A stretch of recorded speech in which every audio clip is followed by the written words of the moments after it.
The world changed in 1 second. It began with silence. All screens, phones, TVs, satellites turned black. In every country, people froze. Then a deep voice echoed from every speaker in every language. Earth, you have 72 hours. Surrender to the Galactic Union or be erased. The message repeated 3 times, then it vanished. Panic followed. Governments activated emergency systems. News anchors tried to explain, but no one knew anything. People ran into the streets. Military bases went on high alert. The skies remained quiet. But everyone felt the pressure of something terrible coming. In the Global Defense Center, under Iceland's ice shelf. Earth's leaders met in a sealed room. The president of Earth sat at the round table with generals, scientists, and diplomats. The air was thick with fear and confusion. "Is this a bluff?" asked Prime Minister Lang. "Do they really have the power to erase Earth?" General Wexler slammed his hand on the table. "They wiped out the Drex colonies in under 10 minutes last year with 1 fleet. But the Drex resisted." "We haven't even responded yet," said Defense Minister Hino nervously. President Amara leaned forward. "We were warned this day would come. Our scientists told us the galaxy was watching. They didn't like how fast we were advancing. Someone whispered, maybe we should just surrender. At least then humanity survives." The room fell. Quiet then. A small blinking light on the console turned green. A private line had opened. The president pressed the button. A familiar voice came through the speaker. "This is Admiral Rain. Black Fleet is operational." Gasps filled the room, said General Wexler. "That project was decommissioned 30 years ago." "No," Amara said softly. "It was hidden, deep space beyond Neptune," the voice continued. "Madam President, we never planned to kneel. You have a choice. We can wait for them to come, or we can prepare to strike." The screen flickered. A dark image appeared. 17 black ships lined in the shadow of Neptune. They were massive, sleek, and deadly. They had no markings, no flags, just silence and black steel. Admiral Rain's voice came again, low and calm. The Black Fleet was built for one reason. This moment, in a quiet room on the far side of the solar system, Rain stood at the command deck of the Nyx, the flagship. Of the Black Fleet, his eyes were cold, sharp. He wore no medals, no symbols of rank, just a black uniform. A young officer, Lieutenant Kara, stood beside him. "Sir, do we have confirmation from Earth Command?" "Not yet," Rain said, "but they will call." Fear always pushes leaders to either kneel or fight. Let's see what kind of leaders they are. The Nyx's sensors picked up faint signals Galactic Union ships entering the solar system. They were still far out, near the Oort cloud. "They were coming. They're sending scouts," Kara said. "Should we engage?" "No. Let them come closer. Let them think Earth is weak." Back on Earth, debates turned into shouting. Some leaders begged for peace. Others demanded to fight. President Amara listened to both sides. Then she stood and spoke. "We are human. We have made mistakes, but we never asked to be judged by some. Galactic Council, we will not surrender our skies, our land, or our freedom. We will not kneel." The room was silent. She turned to the console and pressed the line again. "Admiral Rain, Earth is with you. You are authorized to act." A small smile appeared on Rain's face. At last he said, "Let's wake the fleet." In space, alarms sounded inside the black warships. Engines warmed, weapons unlocked, AI systems connected. The ships moved slowly from their hiding place, like wolves leaving the shadows. The crew of each ship was handpicked, trained in secret, forgotten by Earth's public. They had waited in silence for decades. And now their purpose had arrived. Back near Jupiter, a Union scout ship appeared slim, silver, and quiet. It scanned the area, searching for signs of life. Inside the Nyx, Rain gave a nod. No survivors. A beam of red light sliced through space. The scout ship exploded silently, without warning, just light, and then darkness. Union Command received the alert seconds later. "Contact lost with scout vessel Zeta-4," said a Union officer. It was destroyed. The Supreme Commander of the Galactic Union narrowed his eyes. Earth isn't surrendering. They're resisting. He turned to his War Council. "Send the main fleet. Crush them. No warnings." Rain watched the readings. On his display, "They're coming fast now. he said. How many? Kira asked. Too many to count, he replied. Good. He walked to the center of the command deck. The room went quiet. Activate Ghost Protocol.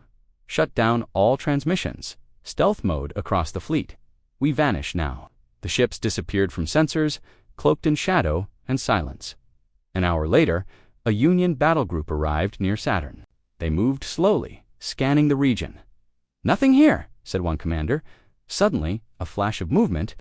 A black ship tore through the middle of the fleet, firing from all sides. The Nix.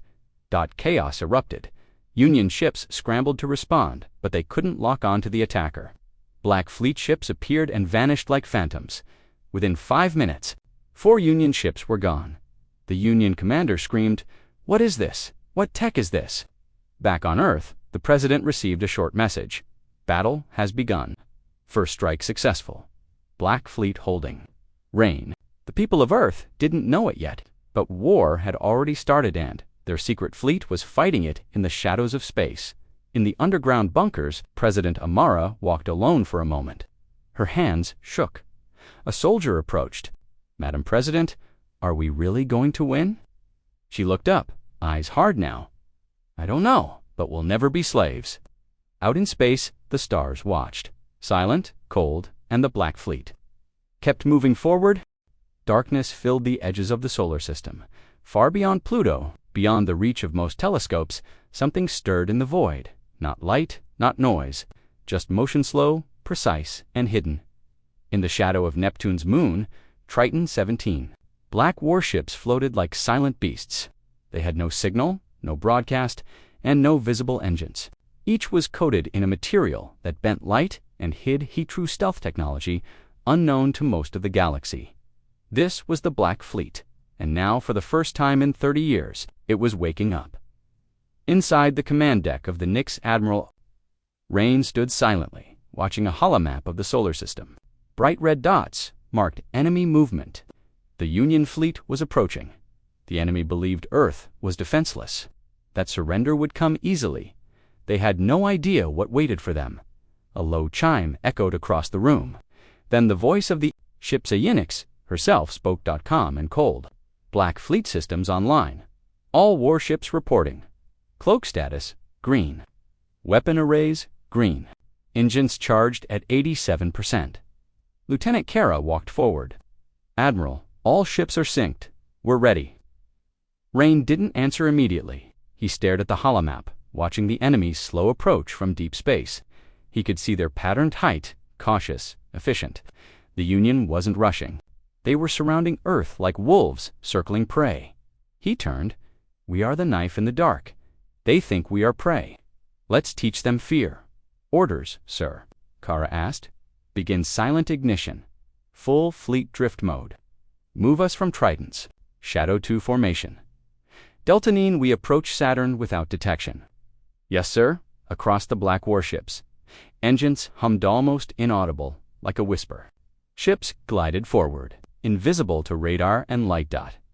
It had taken Earth over 50 years to build the Black Fleet. During the first alien contact, the Galactic Union had offered peace but demanded obedience.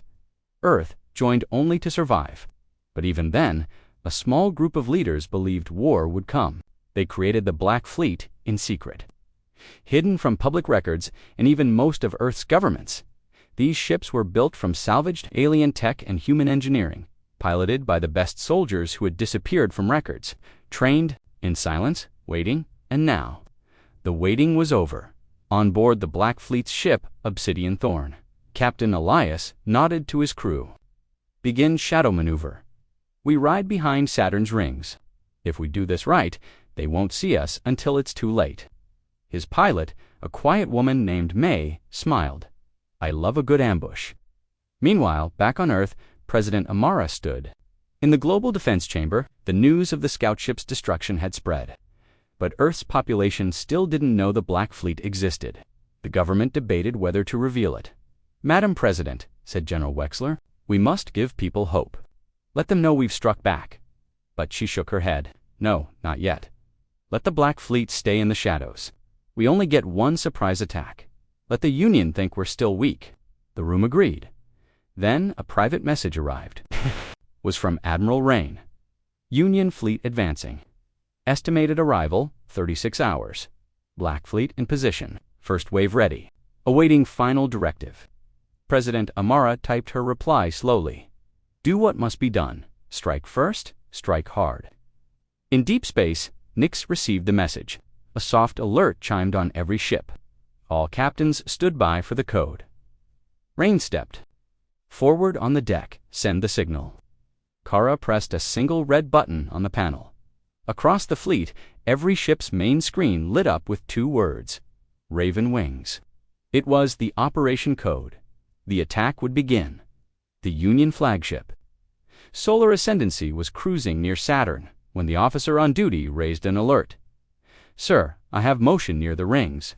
Could be natural debris. The Union commander glanced up, unimpressed. Let the AI track it. Saturn's rings are full of junk. But it wasn't debris, it was the Black Fleet. 17 warships, silent, cloaked, and lethal slipped through, the ice and dust like ghosts. Their weapons powered up, cannons rotated. Energy levels surged. Inside the Nix, Rain gave the command. The sky, near Saturn, exploded. From the darkness, red beams and railgun slugs ripped through the void. Union cruisers were caught completely off guard. 3 were destroyed within seconds.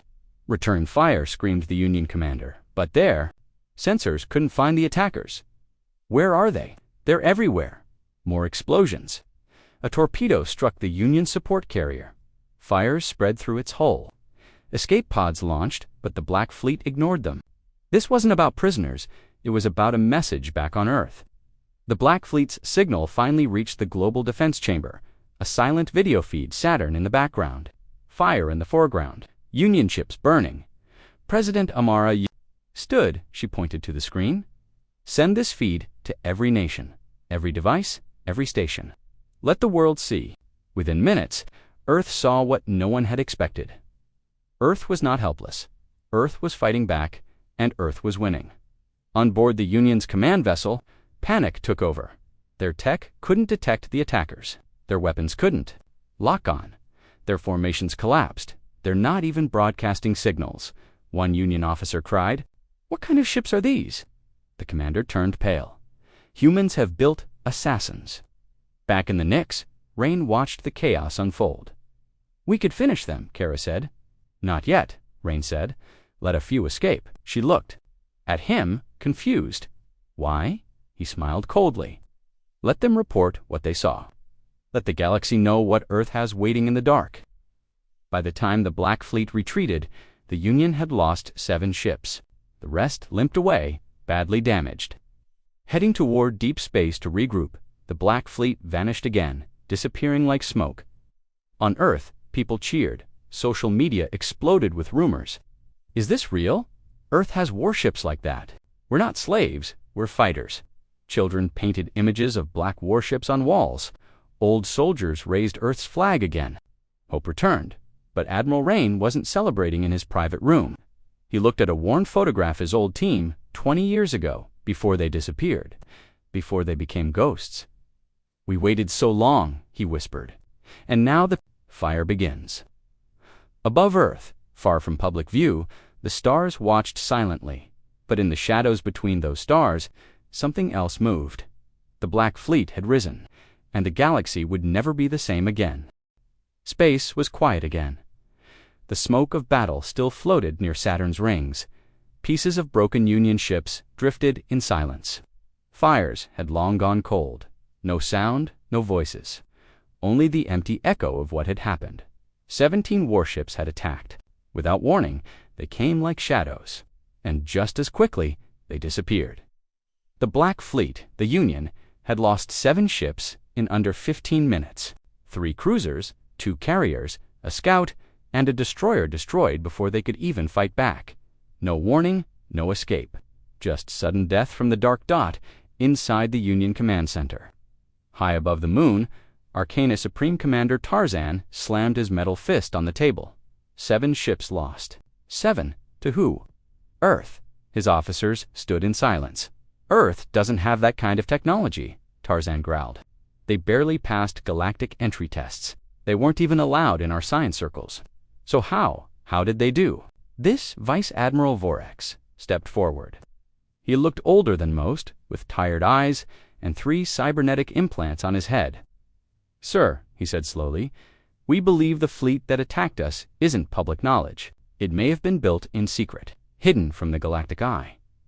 Tarzan narrowed his gaze. A ghost fleet, Vorex nodded. One that was never meant to be seen, until now. On Earth, people watched the battle footage over and over again. Social feeds, news channels, and even school classrooms showed the same video. Saturn burning, Union ships exploding, and black ships, sleek, sharp, terrifying, slipping through the smoke like demons. The people of Earth called them the Ghost Fleet in cities across the globe. New hope was born. We're not just survivors, said a teacher in Nairobi. We are defenders. Children began drawing black warships in their school books. In New York, a protest turned into a celebration. In Berlin, old veterans saluted the sky. In Mumbai, a huge mural appeared overnight. Admiral Rain's face painted in shadows. With the words, he waited in silence. Now he speaks with fire. Deep in space, near a silent moon orbiting Uranus, the Black Fleet hid once more. Inside, the flagship Nyx, Admiral Rain, stood in front of his officers. A 3D hologram of the last battle hovered in the air. Glowing red marks showed every move the fleet had made, each shot, each maneuver, each silent kill. Lieutenant Kara stared at the display. We hit them hard. Rain nodded, but not hard enough. The officers looked confused. We let them escape, Kara reminded him. That was the plan, to send a message. Yes, Rain said quietly, but now they know we exist, and they'll come back stronger. On the ship Obsidian Thorn, Captain Elias received a coded message. It was short, direct, and chilling. Union reinforcements detected. Arrival within 48 hours. Prepare new formation. Engage Phase 2. He stood and shouted, ready battle positions. Shadow mode until command. His pilot turned, Sir, we're going back to Saturn. No, Elias said. We're going through Saturn. The Black Fleet changed tactics. They wouldn't wait for the Union to come again. Instead, they would move ahead, strike the Union from behind, where they least expected it. A plan was born, Operation Ghost Hammer. Meanwhile, back in the Galactic Union's war room, panic turned into suspicion. How did Earth even build these ships? Tarzan demanded. They must have hidden them in deep space, Vorex said. Probably near the outer planets. Their own people might not even know. Tarzan paced. Launch the hunt protocol. Find them. Search every corner of their system. I want those ghost ships found and destroyed. 3. Union recon teams were dispatched. The first entered Neptune's orbit. They sent out drones, scanners, and small patrol ships. They found nothing. The second searched the asteroid belt between Mars and Jupiter. They scanned every rock, every signal. They found silence. But the third team went near Saturn, and what they found would change the war. Scout Captain Narek of the Union flew his sleek vessel near the outer edge of Saturn's rings. He had 10 drones for crew members and full scan power. He was sure this mission would be boring. Scan rings, log ice debris, return home, he said lazily. But then the screen blinked. Sir, said the comms officer, there's movement. In the ice, the screen zoomed in, and there it was. A flash, a black shape, moving inside the rings, too straight to be natural. Impossible. Narek whispered. They're hiding inside the rings. He pressed a button. Alert, Union command. But it was too late. A red beam shot from the ice. His ship's rear was torn apart. One by one, his drones exploded. The Union recon team vanished. Inside the Nyx, Admiral Rain gave a cold command. No signals. No survivors. Kara turned to him. Sir, we just destroyed a recon team. They'll know where we are now. I know, he said, which means it's time to disappear. Again, he turned to the communication deck. Send the relocation. Code Ravenshift. One by one, they slipped into Saturn's magnetic shadows, rode gravity to slingshot around the planet, and vanished toward deep space. Hours later, in the Union Command Center, Commander Tarzan watched the last signal from Narek's scout vanish. From the screen, gone, he asked. Yes, sir, Vorex confirmed. All ships, gone. Saturn again, Tarzan said, his voice like thunder. They're playing with us. He stared at the star map. I want fire. I want blood. I want... Every ship Earth has gone. Call the Dominion fleet. Borax blinked, sir. That's overkill. The Dominion fleet hasn't moved in 50 years, I said. Call them. Back on Earth, the president sat in her private office. Her hands trembled slightly. How many ships did we lose? She asked softly. None, General Wexler replied. The Black Fleet remains untouched. The president nodded. That's good, but she looked up. But what? We intercepted Union chatter. They're sending the Dominion fleet. The color drained from her face. Everyone knew the name, the Dominion fleet, the Union's largest force. Silent for half a century, feared across the galaxy. They weren't diplomats, they were planet breakers. She turned to her advisors. How long until they arrive? 5 days? She looked at the screen the video of Saturn's battle playing on loop. Then she stood. Send this message to the Black Fleet. Brace for the storm. Out near Uranus. Rain received the message. He stared at the stars. Kara whispered, The Dominion fleet. He nodded. It's time for the ghosts to go to war.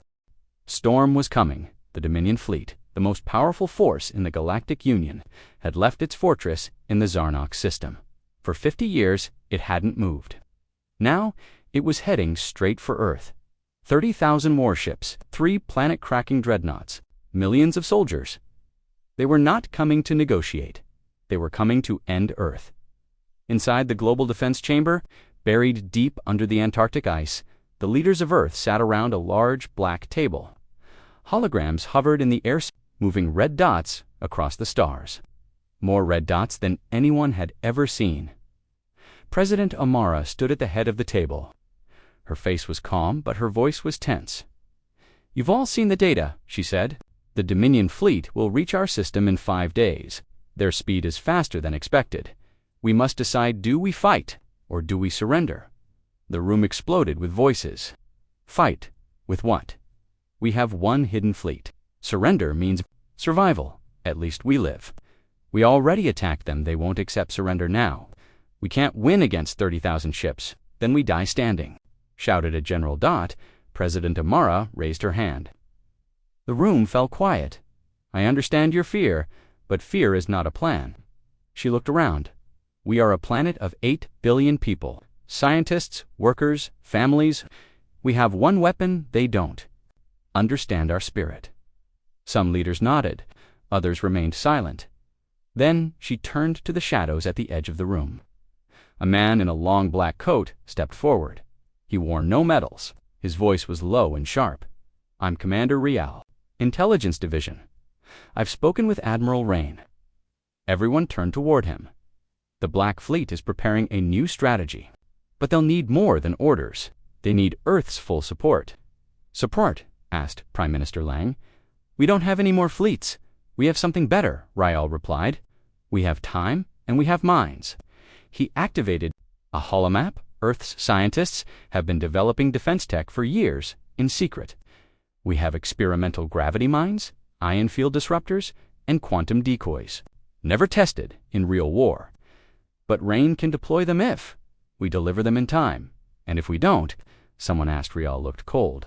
Then Earth burns. Far above, on the flagship Nyx, Admiral Rain stood in silence. He had read the reports. He had seen the numbers, 30,000 enemy ships. Even with surprise, even with stealth, it was suicide. But still, he smiled. They're finally taking us seriously, he said. Lieutenant Kara looked up from her console. Dominion fleet is faster than we expected. They'll be here in 4 days, maybe less. Good, Rain replied. She frowned. Good, they're rushing. Rushing means mistakes. He walked to the center display, where the map of the solar system glowed. Send this message to Earth, he said. We need the new tech now. Deploy gravity mines to Saturn orbit, place ion fields near Mars, and prepare Phase 3. Kara hesitated. Phase 3. Rain's eyes were cold. The trap. Back on Earth, in a secret lab beneath the Himalayas. A team of engineers worked without sleep. Dr. Mika Chen led the project. Her hands were shaking from too much coffee and not enough rest. She stood in front of a new kind of device, a small black orb pulsing with blue light. Gravity Mine 3 is ready, she told her team. If this works, it will tear holes in any ship, that gets too close. But we've never tested it, one technician warned. We don't have time, she replied. We test it in war. Cargo ships were loaded with the devices. Fast stealth shuttles carried them to the edge of the system. Black Fleet ships met them in secret. The transfer was quick and silent. Earth's scientists watched the sky and prayed. Meanwhile, Earth's population was finally told the truth. The president went live on every channel. We have not surrendered. We have not begged. We have struck first. And now they come for revenge. But we will not run. The Black Fleet defends us. And we fight not as victims, but as warriors. The speech lit up the world. People cried, others saluted, and millions volunteered to help building shields, storing supplies, preparing shelters. Some even recorded final messages to loved ones, in case the worst came, but there was no panic. There was only unity. For the first time in history, Earth stood as one. Inside the Union Command Dreadnought, Supreme Commander Tarzan listened to Earth's speech, he scoffed. They talk like they've already won, he said. Vice Admiral Vorex looked nervous. Sir, if they have more hidden tech, they don't, Tarzan interrupted. We have 30,000 ships. They have 17. Vorex didn't answer. Tarzan leaned forward. We will erase Earth. Then we will rewrite history. At Saturn, near the ruins of the first battle, the Black Fleet prepared dot ships floated just beyond the rings. Waiting in silence, inside the Nix, Admiral Rain reviewed the final positioning. Gravity mines placed, he asked, confirmed. Kara replied. If the Dominion fleet comes through this path, they'll be pulled into the rings, and if they go around, then the ion disruptors near Mars will tear their systems apart. Rain nodded. And if that fails, Kara hesitated. Then we fight, until the last ship. Rain smiled. Exactly. Meanwhile, back in Earth's orbit, a massive ring of satellites began to activate, called the Sky Shield. It was a final layer of defense powerful enough to block basic attacks for a few hours, long enough for the Black Fleet to finish the job. Inside the global defense chamber, the room was quiet. Everyone was watching the stars. Any sign of the Dominion fleet? The president asked. An officer looked up. No, but we just lost contact with 3 outer probes, I think. They're already here. The room held its breath. Then a soft beep. New red dots appeared on the map. 1, then 5, then 50, then hundreds. They're in our system, the officer whispered. They're coming. Inside the Nix, Kara stood beside Rain. They're splitting into waves, she reported. First group, 5,000 ships. Targeting Saturn. Perfect, Rain said. They took the bait. Outside, hidden within the rings, the gravity mines pulsed silently as the first Dominion ships moved through. The mines activated, invisible gravity wells opened, pulling ships off course. Collision alerts screamed. Ships slammed into ice, into each other, into ring debris. Dozens exploded. Then hundreds. Chaos erupted. And from the shadow of Saturn, the Black Fleet rose. Admiral Rain spoke 3 words. Phase 3. Fire. 17 ships launched. They moved like shadows fast, deadly, focused. Railguns roared. Plasma lances stabbed through the blackness. Dominion ships tried to turn, to fight, but they were trapped between gravity, chaos, and sudden attack. The Black Fleet tore through them like blades through paper. In Earth's war room, the red dots near Saturn began. Vanishing one by one, cheers erupted. But the celebration didn't last another. Wave appeared. 10,000 more ships. The real battle was still coming. Rain stood at the command. Deck. He watched the second wave move. Toward Mars. He turned to Kara. Ready, the final move. They think they're the hunters. Let's show them the truth. She blinked. What truth? Rain's eyes gleamed. That Earth is not prey. That ghosts don't die. The second wave of the Dominion fleet was massive. 10,000 warships, heavily armored, heavily armed, designed to destroy entire civilizations. They were moving fast, heading straight for Mars' orbitware. Earth's trap waited, but unlike the first wave, this one wasn't coming blindly. They had learned. They spread out. They scanned everything. They didn't fall into the same gravity trap at Saturn. They were careful now, cold, focused. But Admiral Rain was ready. Inside the Nix, Earth's black flagship, He stood before the central war table with his officers gathered around. The hologram showed enemy movements near Mars. "They're smart," Lieutenant Kara said, avoiding the gravity mines. Scanning for stealth fields. "Slower, but careful." "That's fine," Rain replied. "Let them be careful. It won't save them." He pointed to a glowing area near Mars, a stretch of space, where dust clouds floated from asteroid impacts. "We've seeded this region with decoys and ion disruptors. If they enter this path, they'll lose all targeting, and then?" Kara asked. Rain's face darkened. "Then we strike before they can even decide what's happening." Meanwhile, on Mars' outer orbit, Earth's newly delivered tech was active. The ion disruptor field, developed in a secret lab under Antarctica, now covered an invisible zone of space. Any ship passing through it would lose its systems for several seconds. No radar, no shields, no weapons. And in war, seconds meant death. Inside the Dominion flagship Aegis Overlord, the commander of the Second Wave Grand Admiral Exoras, analyzing reports, "Saturn was a mistake," he said, voice deep and rough. "Sir, shall we bypass Mars entirely?" his advisor asked. "No," Exor said. "Too slow.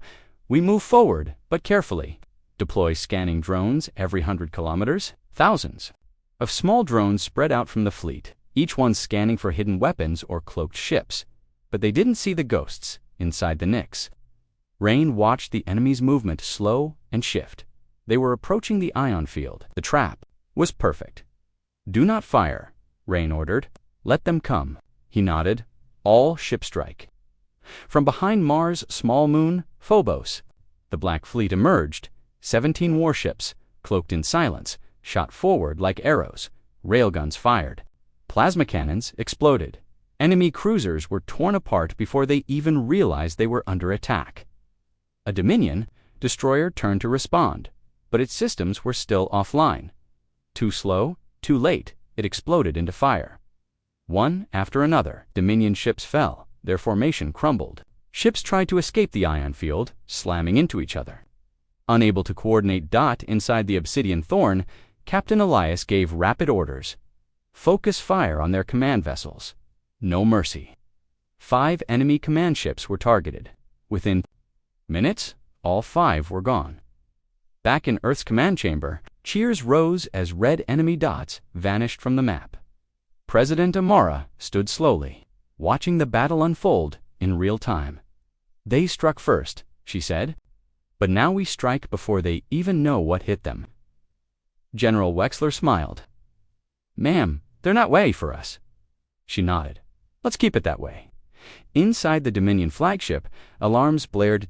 Grand Admiral Exor smashed a display screen. "How are they doing this? Where are they coming from? No heat signatures, no drive trails," the tech officer yelled. "They're invisible." "They're cheating," Exor growled. "No, sir," said a quiet voice behind him. "They're outsmarting us." Exor turned, and his fear turned to rage. "Then I'll burn this system myself." He slammed a command into the console. "Remaining ships, switch to planetfall mode." His officers looked shocked. "Sir, you mean?" "Yes," Exor said. "Forget the fleet. Crash into Earth. Wipe the species. Burn the ground if you have to." Back in orbit, the Black Fleet was still destroying Dominion ships at record speed. But Kara noticed something, "Sir, enemy ships. They're not fighting anymore." "What?" Rain asked. "They're accelerating, straight toward Earth." Rain's eyes widened. "They're going to crash into the planet." Inside the Nix, lights turned red. The room went silent. Then Rain gave the command, "Intercept now. Every ship. Stop them before they break Earth's sky." The Black Fleet launched at full speed. No more stealth, no more patience, just speed. And firepower. 3 Dominion ships had already passed Mars. Massive carriers. They were heading straight for Earth, ignoring damage. Kara turned to Rain. "We'll never reach them in time." "Yes, we will," he said. He activated a secure channel. "Earth Command, this is Rain. Initiate Sky Shield. Prepare for breach." High above Earth, the Sky Shield satellite grid powered up. Dozens of massive satellites created a defense net across Earth's orbit. The system could deflect small attacks, but not full collisions. Still, it had to try. The Dominion ships entered Earth's range. They passed the moon. Alarms screamed. Dominion ship hit the sky shield. It crashed into the barrier with a force equal to a small asteroid. The shield shook. Satellites exploded, but the ship didn't. Breakthrough, it burned. It shattered. Earth's sky held. The second ship came, faster, angrier. The shield was weaker now. It struck. The barrier cracked. Pieces of it flew into orbit. But again, the enemy ship failed. It exploded in a red fireball, just above the atmosphere. The third ship was almost through. Then screaming out of the black came. The Nix Admiral Rain had pushed the ship beyond safe limits. Hull temperature rising. Reactor overheating. But he didn't care. He brought the Nix directly into the path of the enemy ship. Brace for collision, he roared. Kara screamed, "Sir!" But it was too late. The Nix fired all plasma weapons at once, point blank. The enemy ship cracked open mid-space. Its engines ruptured. A chain explosion followed so bright. It lit the sky over the Pacific Ocean.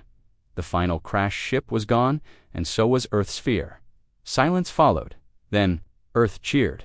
People ran into the streets, crying, laughing. Children pointed at the sky, shouting, "We're still here." Inside the damaged Nix, alarms flashed, but the ship held. Kara crawled to her feet, coughing. Rain was still standing, gripping the console. He looked at the stars. They wanted surrender. He whispered, "But we chose strike." The skies above Earth were calm again. Smoke still lingered in the upper atmosphere. Pieces of broken Dominion ships floated in orbit. Some satellites were gone. A few cities lost communication briefly, but Earth had survived. No enemy ship touched. The ground no alien flag was planted. The Black Fleet had stopped the Dominion. Crash wave, but the war was far from over. Inside the Nix, Admiral Rain stood quietly, watching damage reports scroll across the screen. "The hull is stable," Kara reported, her voice low. "But we lost shield control and the forward plasma bank's casualties," Rain asked. "2 injured on deck 3. Everyone else is ready to keep fighting." Rain nodded. "Good, because this isn't over." He turned to the war map. The third wave of the Dominion fleet, 15,000 ships, was gathering beyond Pluto. They weren't rushing this time. They were building something. "Why aren't they attacking?" Kara asked. "They've got numbers, firepower. Why are they waiting?" Worse. Far from Earth, beyond Neptune, the third wave of the Dominion fleet floated in formation. Their warships were huge, some the size of cities. At the center of the fleet, a strange new structure was being assembled. It wasn't a ship, it was a gate, the Zarnox Rift engine. It was ancient technology, built by a lost species and later found by the Union. It could tear open space and move a full fleet, instantly across systems. But it had one more function. It could be turned inward, used as a weapon. One blast could collapse a planet's magnetic field, leaving it defenseless against solar storms, radiation, and gravity shifts. Earth would become a dead world. In minutes, back in the Global Defense Chamber, President Amara stood before a massive crowd of world leaders, scientists, and generals. "We have confirmed that the Dominion's third wave is not approaching yet," she said. "They're building a weapon." Gasps filled the room. "What kind of weapon?" asked Prime Minister Lang. "We don't know," the president replied, "but Admiral Rain believes it could destroy the planet without ever firing a gun." General Wexler stepped forward. "We must stop them before it's complete. We strike now." But someone else stood. Director Vaughn, head of Earth's Internal Intelligence Unit. "No," he said. "We don't need to fight." The room froze. "What are you saying?" the president asked. "There's another way," Vaughn said calmly. "A quiet way, inside a secret bunker under Australia." Earth's most classified project had just activated. Project Hololighten infiltration mission. 3 agents, all trained to operate behind alien lines, all surgically enhanced to look and sound like aliens, all ghosts. Their mission: board the Dominion's command structure, destroy the Rift engine from within, and escape before it's too late. One of the agents was already in place. His name was Agent Juno, and he was already on the Dominion. Dreadnought Oblivion Pike. Disguised as a Union engineer, he moved silently through the halls. Every step was timed. Every word was calculated. He had spent years preparing for this. In his ear, a whisper, "Juno, this is Earth Command. Can you see the rift?" He responded without moving his lips. Affirmative, it's almost complete. 1 central energy core. 4 support spires. Heavily guarded, 1 weakness core cooling cycle every 12 minutes. Earth Command replied, understood, prepare charges. He can destroy the weapon from the inside. Rain stared at the map, and if he fails? Kara didn't answer. He didn't need her to. In the dark hallway of oblivion, Pike Juno reached the cooling station. He removed a panel and placed a tiny black cube inside. A bomb, silent, invisible to scans. 12 more minutes, he moved to the next spire, but as he reached the corner, stop. A Dominion guard stood there, gun raised, eyes locked. Juno froze. Then he smiled. Is there a problem, officer? He said in perfect alien dialect. The guard frowned. You're not on the schedule, special clearance, Juno replied. The guard reached for his scanner. Juno moved faster. In one smooth motion, he stepped forward. The guard dropped unconscious. Juno sighed. No more surprises, please. On Earth, the countdown had begun. 10 minutes to rift activation, said an officer. In the chamber, panic started to grow. What if the agent fails? We need a backup strike. Send the Black Fleet now. But Admiral Rain's message came through. We move only if he fails. We can't risk the fleet until the weapon is weakened. President Amara stood in silence. Eyes locked on the screen, back inside the Oblivion Pike, Juno planted the final charge. All for spires. Dominion soldiers, no way in. He tapped his communicator. Charges set. Core is locked. I can't reach the final spot. Earth Command replied, abort. Juno looked at the glowing core. He knew what had to be done. No, he whispered. Proceed. He stepped into the light. The guards raised their weapons. But Juno held up his hands. I'm a technician. Emergency maintenance. One of the guards stepped forward and pressed the detonator in deep space near the edge of the solar system, the rift. Engine exploded. A fireball lit the darkness. The shockwave spread through the Dominion fleet. Half of their formations scattered. Chaos followed inside the Nix. Cheers broke out. Target destroyed. Energy levels falling. Weapon is offline. But Rain didn't smile. He looked down. One man did that, he said softly, and he didn't come back. Kara nodded. Agent Juno, he gave us a chance. Rain turned to the war table. The Dominion fleet, now disoriented and shocked, began retreating toward the outer system. Their weapon was gone. Their formation broken. Admiral Rain sent the message, Black Fleet advance. More hiding, no more waiting. They flew like a storm toward the largest enemy group near Neptune. This time, it would be a direct attack. Earth had fought in the shadows long enough now. It was time to fight in the light. Space near Neptune burned with wreckage. Huge chunks of metal floated in silence. Dominion warships drifted with broken hulls and shattered decks.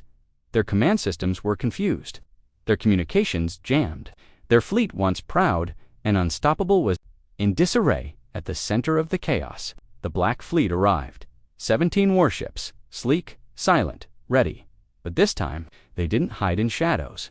This time, they came in the open, inside the Nix. Admiral Rain stood before his crew. This is it, he said.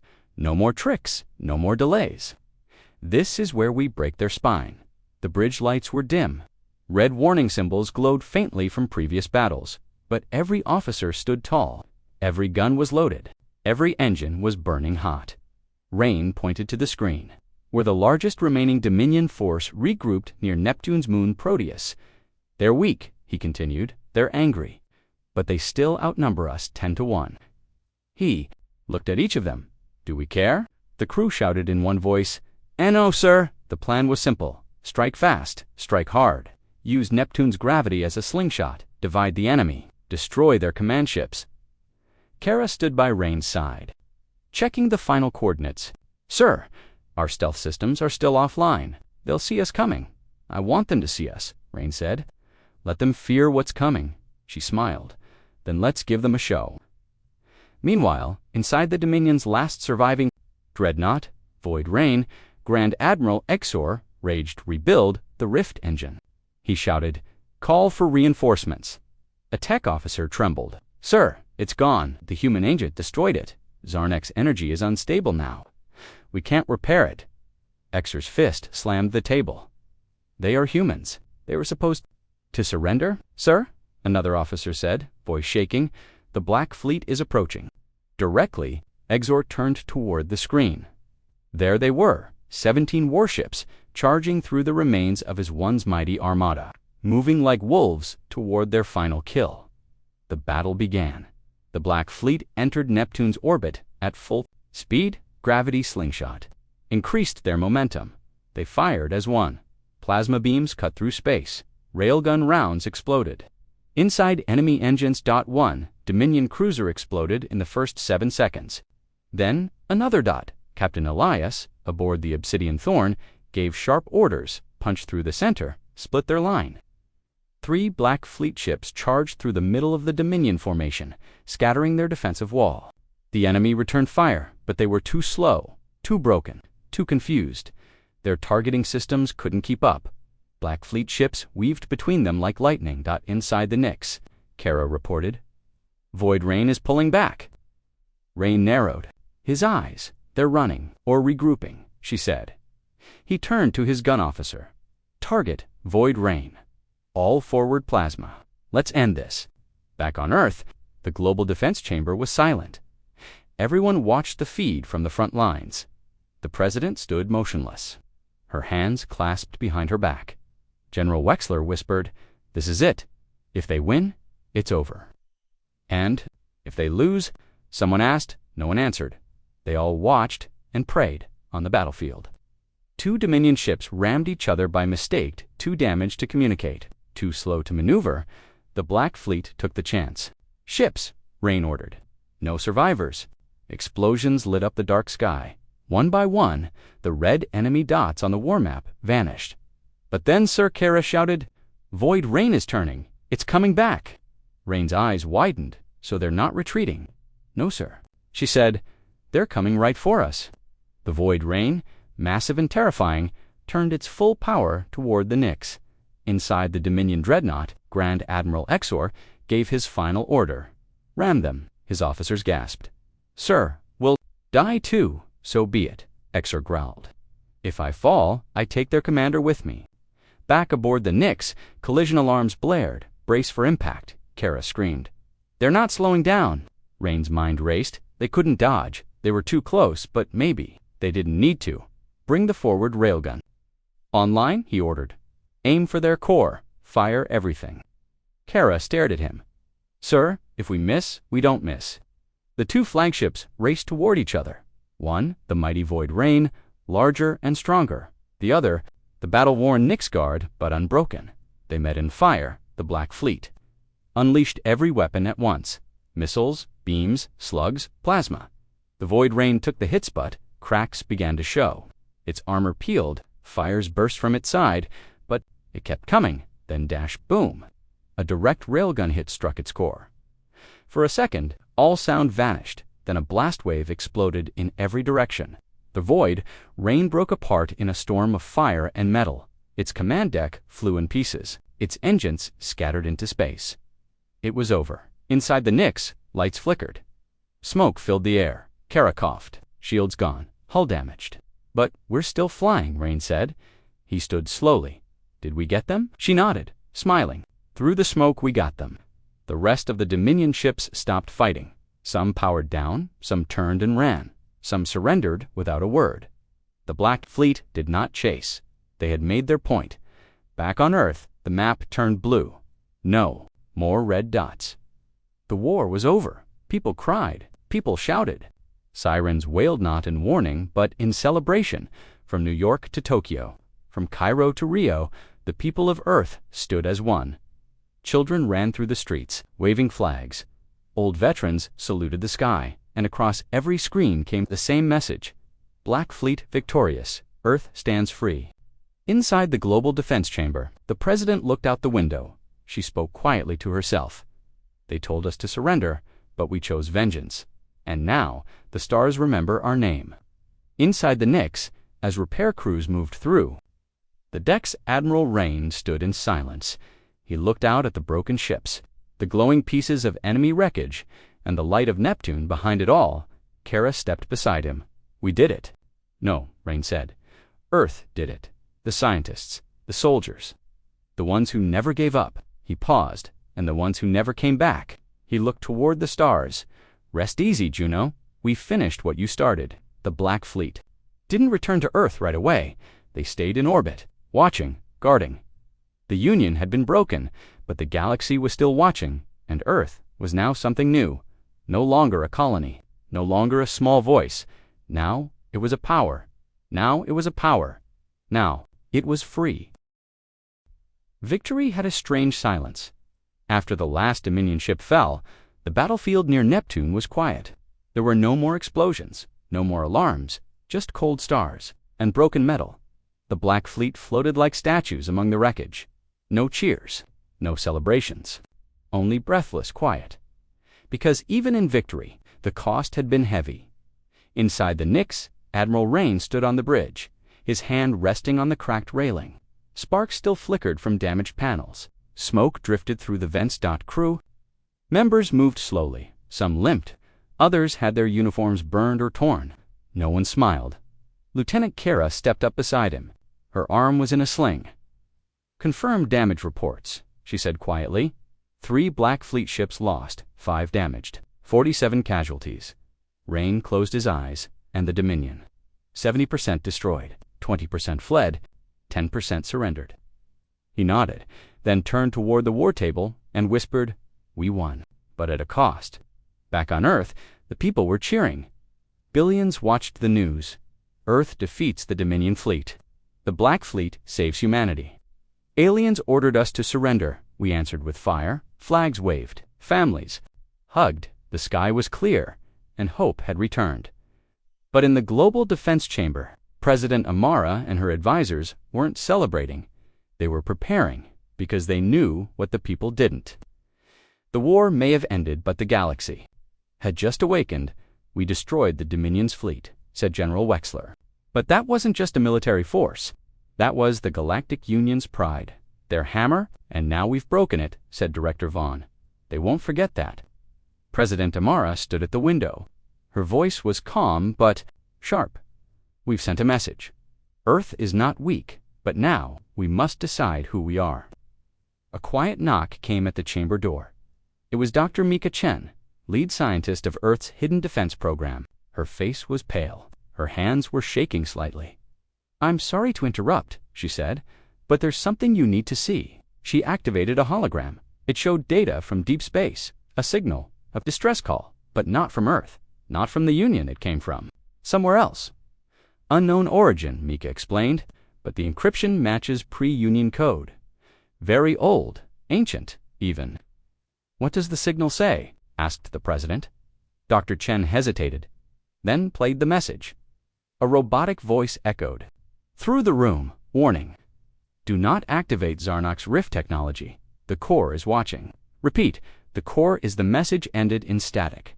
Everyone froze. "What's the core?" Wexler asked. "No idea," said Dr. Chen. "But whatever. It knew about the Zarnok's weapon the Dominion tried to use." "You mean the thing Agent Juno destroyed?" asked Vaughn. She nodded. "Yes, that weapon was never meant to be reactivated. It's ancient tech left behind for a reason." President Amara looked serious. "And now that someone used it, we've drawn attention in deep space, far beyond any known map. Something stirred. It wasn't a ship. It wasn't a fleet. It was a presence, massive, silent, patient. It had watched the stars for eons. And now it had seen Earth. Back aboard the Nix, repairs were underway. Engineers worked night and day. Supplies came in from Earth. The wounded were taken to orbiting med-bays. In the main strategy room, Rain gathered his officers. "We've received the message," he said. "Something bigger is out there. Something older than the Union." Kara spoke quietly. "Are we ready for another war?" Rain looked. At her, no, we're not. But we've faced worse with less. He tapped the table, bringing up a new star map. "We can't sit and wait for this core to find us again. We go to it, learn what it is, learn how to stop it before it reaches Earth." A silence filled the room. Then Kara nodded. "Ready the scout ships." Meanwhile, back on Earth, The celebrations were starting to fade. People asked questions. Why haven't the Black Fleet come home? Where is Admiral Rain? Why is the president silent? Rumors spread fast. Some said a second dominion. The fleet was coming. Others whispered about ancient alien gods and lost technology. Some believed Earth had made enemies. The galaxy couldn't protect it from Dot. In a quiet hospital in Nairobi, a child who lost his parents in the initial Dominion bombing sat with a nurse. He asked, "Did we really win?" The nurse smiled softly. "Yes," she said, "but sometimes winning is just surviving long enough to fight again." Inside Earth's lunar base, hidden beneath the moon's surface, a private meeting took place. 12 people, the top minds, in science, defense, intelligence, and space exploration. They had one job now: to form the Core Response Council. Their mission: decode ancient tech, search for the origin of the message, prepare Earth for what might come next. They had one simple rule: never be caught unprepared again. Back on the Nix, Admiral Rain stood alone at the VIEWPORT. Stars stretched endlessly in front of him, behind him. Earth glowed blue and peaceful. He spoke softly. "As if to someone no longer there, we stopped the Union. We ended the invasion. But I don't think the war ever truly began." He closed his eyes. "Now it has." Suddenly, a new signal blinked on the console. Kara ran in. "Sir, we've picked up another message." From deep space. Rain opened it. The words on the screen were short but powerful. "Earth has passed the first test. Prepare for what follows. The galaxy watches. The core awakens." He stared at the screen, then whispered, "We were never the underdogs. We were the spark." Earth had fought for survival. Now it would fight for its place among the stars. The war was won, but the story was just beginning. Earth was quiet. Too quiet. A month had passed since the final battle near Neptune. The Black Fleet had returned to patrol the system. The skies were clear. The Union's armies were scattered or surrendered.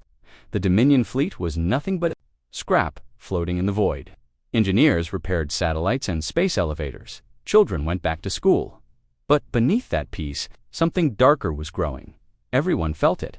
Something was coming. Inside the Nix, Admiral Rain reviewed the ancient transmission again. "Earth has passed the first test. Prepare for what follows. The galaxy watches. The core awakens." He had played those words every day. No one knew who sent them. The encryption was alien, older than the Union, maybe older than the galaxy itself. And now, more signals were coming every few days. A strange pulse appeared. No coordinates, no voice. Just energy. Massive energy. Massive energy. "Where's it coming from?" Kara asked. "Everywhere," Rain replied. "Like it's bouncing between stars." He looked at her, voice low. "We didn't just beat the Dominion. We triggered something." On Earth, President Amara met with the Core Response Council inside the underground lunar base. Security was tight. Not even satellites were allowed near it. Dr. Mika Chen stood at the head of the room, pointing to a giant screen. It showed a 3D image of a strange object. It wasn't a ship. It wasn't a station. It was alive. "We found this shape inside the energy signals," she explained. "It's repeating in every pulse, always the same form." "What is it?" asked General Wexler. Mika hesitated. "We believe it's a structure, but not built by hands grown. Like a brain or a hive." A scientist added, "It might be the core itself or a piece of it." President Amara stared at the screen. "And is it watching us?" Dr. Chen nodded slowly. "We think it always was." At the edge of the solar system, Earth's scout ships had begun deep space missions. One of them, SV Pathfinder, was the first to vanish. Its last message was short. "Found something near Oort Cloud. It's not a planet. It's waking up, then silence. Nothing more." Rain ordered 3 Black Fleet ships to investigate. When they arrived, they found wreckage, burned metal, twisted hull, and one thing floating. Nearby, a black sphere, the size of a human head, smooth, no markings. No heat, no signal, just ... stillness. They brought it aboard the Nix, and everything changed. The moment it was placed in the lab, the ship's power flickered. Doors, GLITCH, ED lights, dimmed. Dreams turned strange. Several crew members reported seeing things, visions, a burning sky, a voice in their minds, whispering in a language no one spoke, even Kara, and a black sun. Rain stared at the sphere. "This is the core, isn't it?" "No," Dr. Chen replied. "I think it's just a message." "Then what's it saying?" She turned slowly.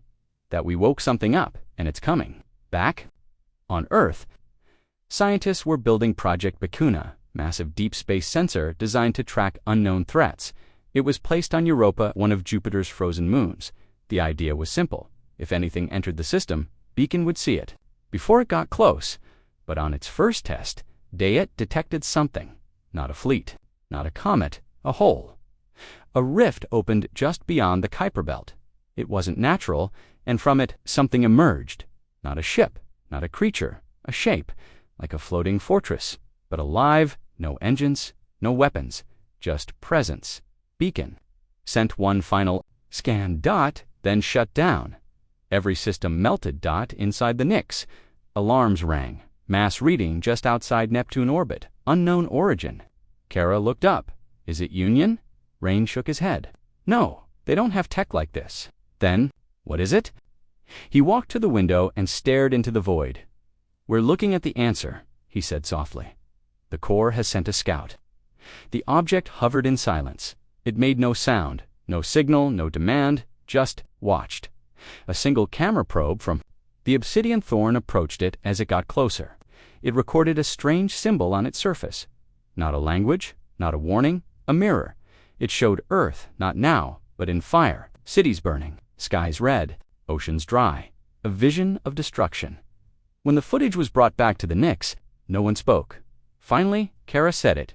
"It's not attacking. It's showing us what happens if we fail the next test." President Amara was briefed. "Isn't a war we understand," said Dr. Chen. "The core doesn't want territory. It doesn't want power. It wants ... reaction." "Reaction?" the president asked. "We struck first in the Dominion War. We didn't surrender. We didn't run. We chose resistance." And the core noticed. "Yes," Mika said. "Now it wants to know what we'll do next." Inside the Nix, Rain stood before his crew. "This scout isn't here to fight, not yet." He paused. "It's a judge." Kara stepped forward. "What's the plan, sir?" He looked at her, eyes sharp. "We prepare. We study. We get ready for whatever's next. And if it attacks," Rain gave a small smile, "then we show the galaxy that humanity doesn't back down, not to fleets, not to fire, not to gods, but far beyond Earth." Past systems no human had ever seen, other civilizations were watching too. Some were afraid, some prepared weapons. Others prayed because they knew what Earth didn't. The core doesn't invade. It tests, it visits young civilizations, and if it finds them weak, it ends them. If it finds them violent, it isolates them.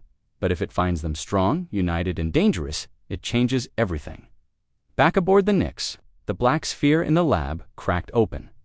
A light emerged inside. A small crystal floated upward, glowing softly. Then it pulsed. Words formed in the air.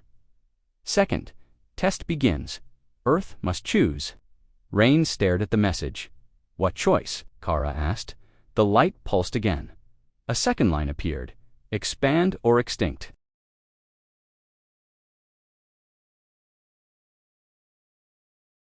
For the first time in Earth's history, its people faced a decision not about war, but about existence. The core had spoken, not with threats, not with violence, but with one final message. Second test begins. Earth must choose. Expand or extinct. Inside the Nix, Admiral Rain stared at the floating crystal. It hovered in silence, glowing gently. A soft hum vibrated through the ship. Kara read the message aloud again. Expand or extinct. She turned to Rain. "What does it mean?" Rain didn't answer right away. He walked slowly around the message, hands behind his back. "They want to see what we do next, whether we stay here and fade, or rise and become something more." Back on Earth, President Amara called a full emergency session of the Global Unity Council. Every nation was represented. Every leader was present either in person or by secure link. The crystal had been brought to Earth and placed inside a sealed chamber in Antarctica's deep research facility. Dr. Mika Chen stood at the center of the room, pointing to the projection. "It's not a weapon. It's not a warning. It's a challenge," she said. "The core evaluates species. It pushes them, and those who stop moving forward disappear." Gasps filled the room. General Wexler leaned forward. "So it's a game, a cosmic test?" "No," Mika replied. "It's judgment, and it's already started." Reports began flooding in. Satellites shut down communication. Blackouts, power surges in major cities, and worst of all, the stars were changing. Telescope stations around the globe noticed it first, small shifts in distant constellations. Stars blinking. Out. Not dimming vanishing removed. Dr. Chen stood frozen in front of the data. "The core, it's erasing things," she whispered. Civilizations that failed. She turned to the council. "We're next if we don't act." Admiral Rain spoke to Earth through a worldwide broadcast. The first time he ever showed his face to the public. He stood tall in full uniform, battle-scarred and steady. "My name is Admiral Elias Rain. I led the Black Fleet that stopped the Dominion. But this is something far greater." He looked into the camera. "We are being watched, judged, tested. And this time, we can't just fight. We must grow. We must become more." Earth's nations, once divided by war and power, now had one option: unite or die. For the first time ever, all governments agreed. The Earth Unity Pact was signed within hours. No debates, no protests, because the choice was simple: expand or go extinct. Phase 1 began, Project Ascension. Earth's goal: build humanity's first interstellar colony within 300 days. A new home. Beyond the solar system, not to escape Earth, but to prove humanity could grow, that it deserved to continue. Massive engines were lifted into orbit. Cargo ships carried steel, reactors, water, food, seeds, everything needed for life. The best scientists, builders, pilots, and engineers volunteered. The launch site, a new space station being assembled in orbit around Saturn's moon, Titan. The name of the colony ship, New Dawn. As weeks passed, strange things kept happening. The Coruscantha black living shapes still floated near Neptune, watching, waiting. It never moved, it never spoke, but every time Earth made progress, the object reacted. Lights changed color, energy pulses increased, like a teacher watching a student take an exam. Then, just 60 days into construction, disaster struck. A meteor storm too precise to be natural slammed into Titan's orbit. The main framework of the New Dawn was damaged. Several engineers were killed, and Earth's timeline was shattered. Rain watched the live feed from the Nixkara, turned to him, furious. "They're sabotaging us." "No," Rain said calmly. "They're testing us." Instead of backing down, Earth doubled its effort. Robots worked day and night. Extra ships were launched from Mars. Supplies rerouted from Europa and Luna. People volunteered by the millions. All of Earth's AI systems were tasked with one mission: finish the ship, and they did. With just 5 days left on the countdown, the New Dawn was complete. A mile-long vessel, armor of carbon-titanium, engines that could bend space, cryo-pods, for 12,000 pioneers. And at its heart an AI named Hope, not built to control, but to learn, to adapt, to carry the soul of humanity into the stars. Launch day, the entire world watched, from deserts to cities, from farms to forests. Every screen showed the countdown. Tears filled the eyes of the old.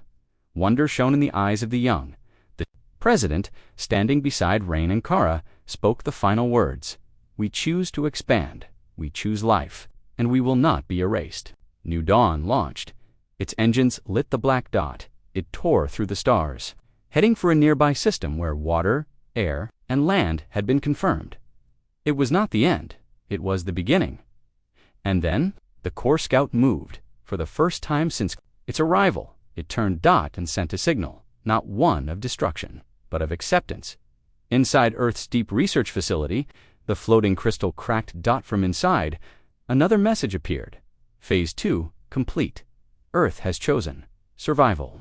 Granted, observation will continue. Then, the light faded. The sphere turned to ash dot and was gone. Inside the Nix, Rain watched the stars. Kara stepped beside him. Is it over? She asked. No, he said, but it's changed. He turned toward her. We're not just surviving anymore, we're evolving. 5 years later, the first message from New Dawn Colony arrived. A green world, 2 suns, life growing. The message was short but powerful. We made it. Humanity lives among the stars. Back on Earth, statues were raised. One of Juno, the silent agent who gave his life, one of Hope the AI who helped carry them forward, and one of the Black Fleet defenders. Warriors, explorers, and carved at the base of every monument was the same line: they told us to surrender. We chose to rise. The end.